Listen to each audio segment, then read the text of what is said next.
Fala galerinha! Hoje é a nossa primeira aula e eu confesso a vocês, no meu coração está rolando uma profusão de sentimentos. Eu estou muito feliz e confiante de que esta pandemia que está rolando logo vai cessar. Mas ela não vai atrapalhar os nossos ensinos, os nossos estudos. Então fica ligadinho aí, porque a partir de agora a nossa aula ela será online.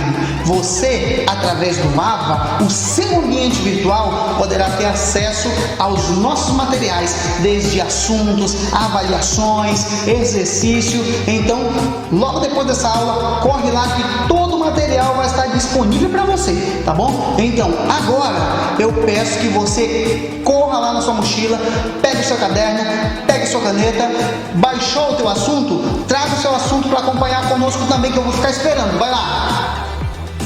Já chegou, beleza. Então, preparado?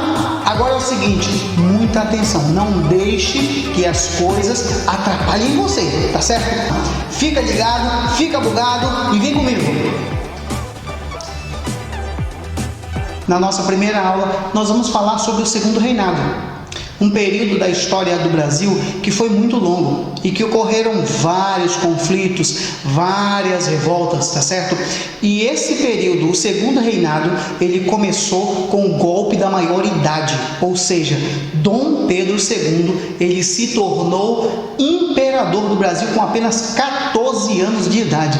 Talvez você se pergunte, mas professor, ele tinha idade suficiente para governar o Brasil?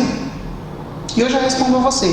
Se nós voltarmos um pouquinho a história, você perceberá que Dom Pedro I foi embora para Portugal e deixou seu filho, Dom Pedro II, aqui no Brasil de 4 para 5 anos de idade.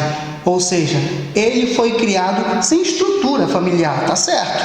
Mas esse garotinho, ele foi criado, as pessoas que o criaram com o intuito de realmente ser um imperador. E ele foi, porque com 14 anos de idade, Dom Pedro II, ele já tinha mentalidade suficiente para governar o Brasil. Quer ver? Por exemplo, quando ele se tornou imperador do Brasil, estava rolando um monte de treta aqui no Brasil. Ou seja, muitos liberais e conservadores estavam se degladiando entre si.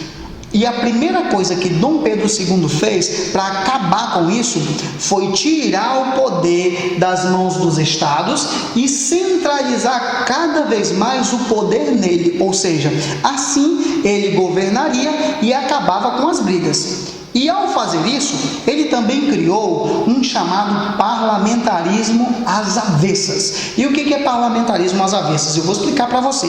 Pessoal, no parlamentarismo convencional que rolava lá na Europa, as pessoas é que elegiam os governadores, que elegiam os interventores, que elegiam também os senadores e assim sucessivamente. Aqui, com o parlamentarismo às avessas de Dom Pedro II, ele é quem elegia os governadores e os seus interventores e sua confiança.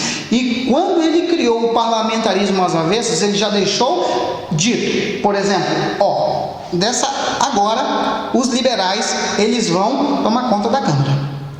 Aí passava um dado momento, aí ele tirava os liberais e colocava os conservadores. E aí depois ele tirava os conservadores e colocava os liberais. E assim ele foi organizando a economia do Brasil. A economia do Brasil começou a estar estável a partir daí. Mas para que Dom Pedro II pudesse deixar a economia do Brasil super, hiper, mega, poli estável, ele precisou brigar com muitos outros países do lado exterior.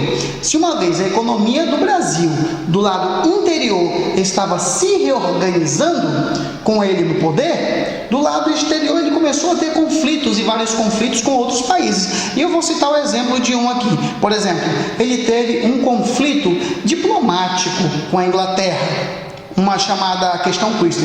E então Dom Pedro II foi lá e aprovou uma lei chamada Tarifa Alves Branco. Pessoal, o que essa Tarifa Alves Branco fazia? Qual era a essência dela?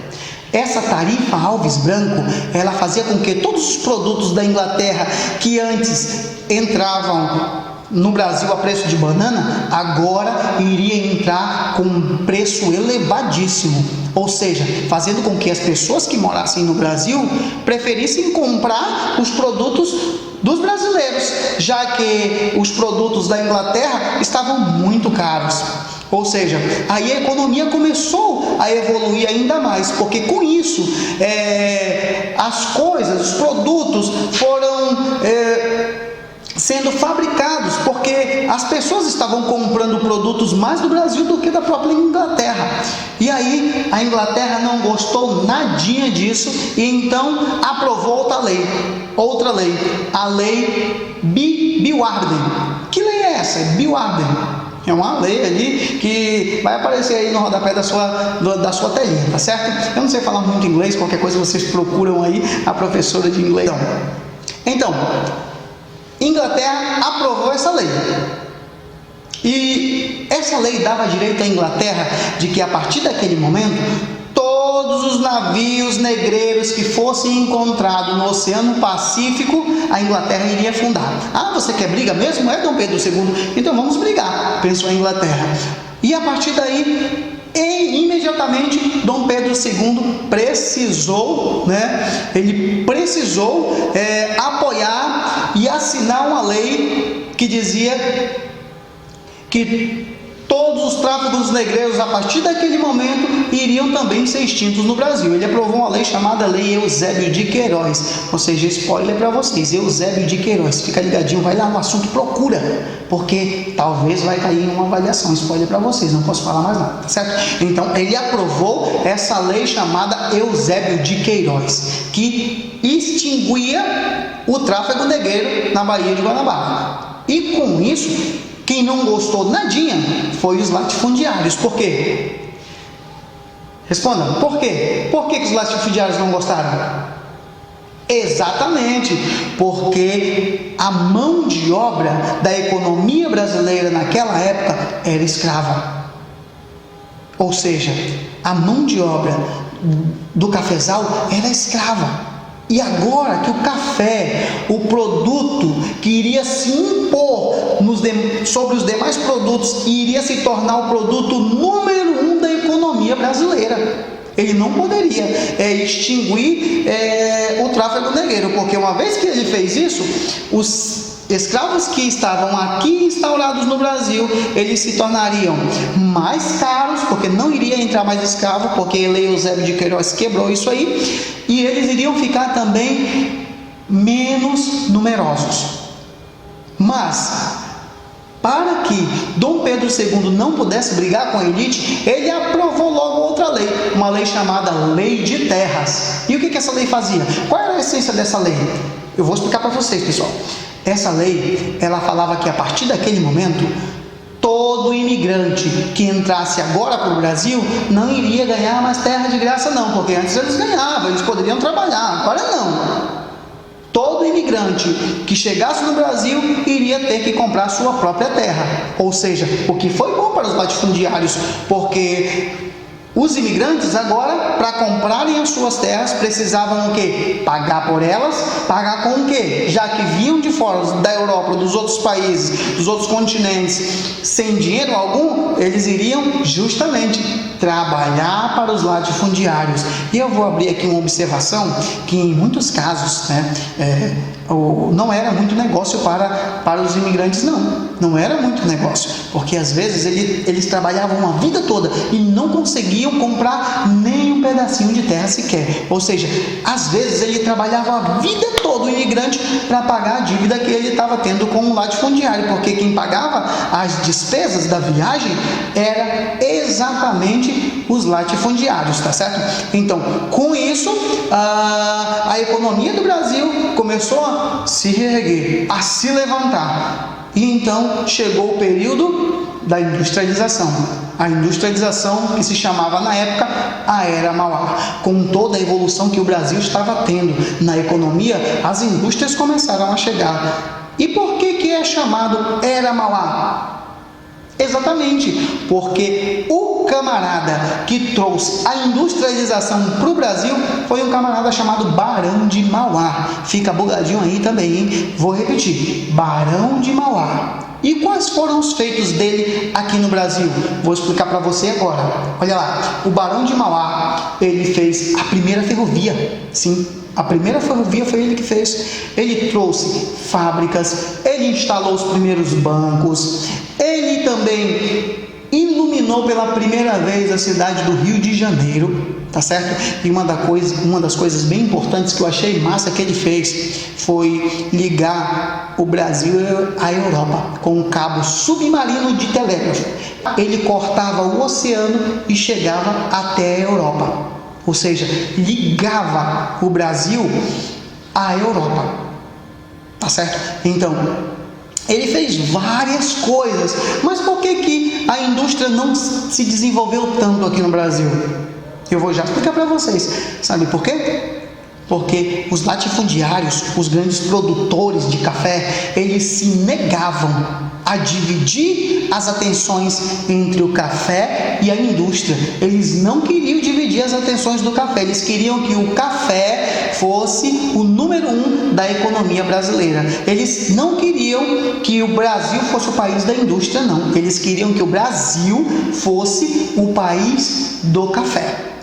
E com isso nós estamos chegando ao fim, e vários acontecimentos tiveram, até que chegou um dado momento que Dom Pedro II começou a perder o apoio da sociedade. Primeiro, Dom Pedro II, ele já não tinha mais o apoio da igreja, porque ele não obedeceu uma lei, ignorou, aliás, uma lei lá do Papa. Uma lei que se você vê no AVA, tá certo? Você vai ver que lei é essa, tá certo? Você procura lá no teu assunto de história segundo reinado, que você vai ver. Segundo, ele perdeu o apoio do exército, ou seja, o exército não apoiava mais Dom Pedro II, porque Dom Pedro II ele não dava a mínima para o exército, ele não dava nem aí. Tanto é que quando o Marechal Deodoro da Fonseca, spoiler, o camarada que vai declarar a proclamação da República lá na frente, né, foi para a Guerra do Paraguai, quando esse camarada Marechal Deodoro da Fonseca foi para o Paraguai, ele não teve apoio nenhum do imperador, ele não teve apoio nenhum de Dom Pedro II, tá certo? E agora ele iria perder o apoio da elite, porque ele iria abolir a escravidão. Mas vamos lá, antes dele abolir a escravidão, ele estava sendo muito pressionado pela Inglaterra para acabar com a escravidão, e outras pessoas também estavam massacrando ele, dizendo: e aí, Dom Pedro, tu vai acabar com a escravidão quando? Quando é que vai terminar a escravidão aí no Brasil? Toda a Europa já aboliu a escravidão e você não vai acabar? Por quê? E muitas pessoas estavam ali massacrando mesmo, pessoal, Dom Pedro II, até que ele aprovou a lei do ventre livre, que todos os filhos que nascidos de escravo, a partir daquele dado momento, seriam livres. Ele também aprovou outra lei, chamada a Lei do Sexagenário, que todos os maiores de 60 anos também seriam livres, tá certo? Duas leis ele logo aprovou, mas essas leis não surtiram muito efeito não, porque se tu parares para imaginar, na lei do sexagenário, por exemplo, poucos escravos chegavam aos 60 anos, né? Porque eles trabalhavam tanto, e que antes de chegar aos 60 anos, eles morriam, eles não aguentavam viver tanto assim, tá? Então, ele aboliu, ele fez essas leis, assinou o decreto dessas leis, tá certo? Mas eles não surtiram muito efeito. Chegou um momento em que Dom Pedro II precisou ir para Portugal para cuidar da sua saúde, então deixou no seu lugar a sua filha Princesa Isabel. Então, quando ele foi, a Princesa Isabel apoiou de cara uma lei chamada Lei Áurea. Fica ligado, fica bugado aí, spoiler também para vocês, a Lei Áurea, que acabou de vez com a escravidão. Tem uma frase muito importante e significativa que um grande barão escreveu na época, que dizia o seguinte: Isabel, você libertou uma raça, mas perdeu a coroa. E foi exatamente isso que aconteceu, porque a igreja não apoiava mais Dom Pedro II. O exército também não apoiava mais Dom Pedro II. E agora a elite, que tanto apoiava ele, não apoiava mais. E eles começaram a pensar em uma nova forma de governo, como, por exemplo, a que rolava na Europa, exatamente, a República. Então, o exército, ele deu um golpe de Estado e proclamou a República no dia 15 de novembro de 1889. Marechal Deodoro da Fonseca proclamou a República do Brasil. Eu quero abrir um parêntese com vocês e um spoiler também. Marechal Deodoro da Fonseca, ele foi o primeiro presidente do Brasil, tá certo? Então fica ligado, eu vou repetir. Marechal Deodoro da Fonseca foi o primeiro presidente do Brasil e com isso o segundo reinado teve o seu fim. E é isso, pessoal. Eu espero que tenha dado para entender. Eu espero que tenham gostado muito do vídeo. Então agora corre lá no AVA, baixe as suas avaliações, baixe os seus assuntos também e faça um download também dos exercícios. Peguem, respondam e arrebentem. Então eu mando um abraço para vocês e até o próximo vídeo, se Deus quiser. Um abraço.